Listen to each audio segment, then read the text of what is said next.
आपका कौन सी जमात से ताल्लुक है? मेरा जमात इस्लामी से ताल्लुक है। पैनल से हमारे उम्मीदवार जीत रहे हैं, ये धंधाली कर रहे हैं, खुलेआम धंधाली कर रहे हैं और धंधाली हम करने नहीं देंगे। पीछे से निकाल दिया, पीछे से धांधली करना जुर्म है, धांधली हम करने नहीं देंगे। ताला लगा दो, से धांधली है,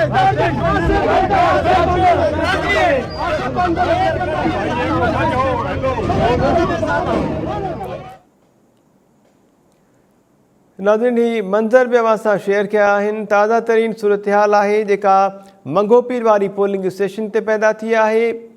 पीपल्स पार्टी ऐं जमात इस्लामी जा कारकुन आमो साम्हूं थिया आहिनि। पोलिंग स्टेशन ते बदनज़मी पैदा थी वई आहे। कारकुननि विच में चकरियूं बि थियूं आहिनि। तफ़सील मालूम कयूं था टाइम न्यूज़ जे रिपोर्टर फ़कीर सलीम खां। फ़कीर सलीम, छा अपडेट्स आहिनि अवां वटि?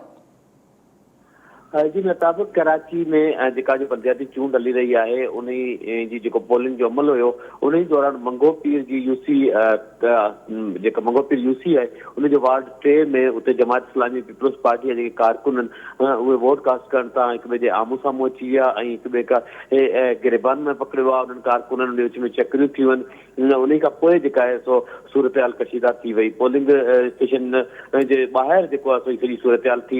पोलिंग जो अमल जेका आहे सो उनखे डिस्टर्ब करण जी कोशिश कई वई। पुलिस जेका आहे सो उहो जेके चकरियूं कंदड़ हुया पीपल्स पार्टी ऐं जमात इस्लामी जा कारकुन ॿुधाया वञनि था उन्हनि खे उन पोलिंग जेको आहतो हुयो उन्हनि खे ॿाहिरि कढी छॾियो। उन खां पोइ रेंजर्स पहुती, रेंजर्स सूरत हाल ते कंट्रोल कयो।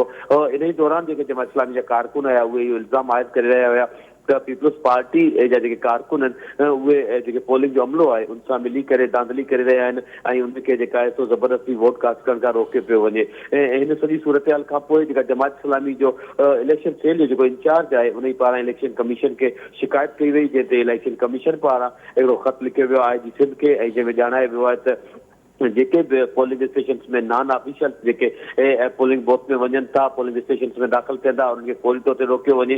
ऐं हुन जमात इस्लामी जो जेको नायब अमीर आहे ऐं इलेक्शन सेल जो इंचार्ज आहे राजा आरिफ सुल्तान उनजो जेको हुन हवालो ॾिनो आहे जंहिंमें हुन इहो ॼाणायो आहे त जेके जमात इस्लामी जे कारकुननि जी जेके शिकायतूं आहिनि उन ई खां पोइ पुलिस जेका आहे सो अलर्ट रहे ऐं उनजी जेके इन क़िस्म जी शिकायतूं साम्हूं अचे थियूं उनखे दूर कयो वञे। ऐं त ही कारकुननि विच में चकरियूं थियूं आहिनि। चकरियूं थियण खां पोइ जीअं रेंजर्स ऐं पुलिस जी वरी नफ़री पहुती त कारकुन छेड़ोछड़ थी विया ऐं का जेको कुझु देरि जे लाइ जेके चकरियूं हुयूं उहे ख़तमु थी वियूं जॾहिं त पोलिंग जो जेको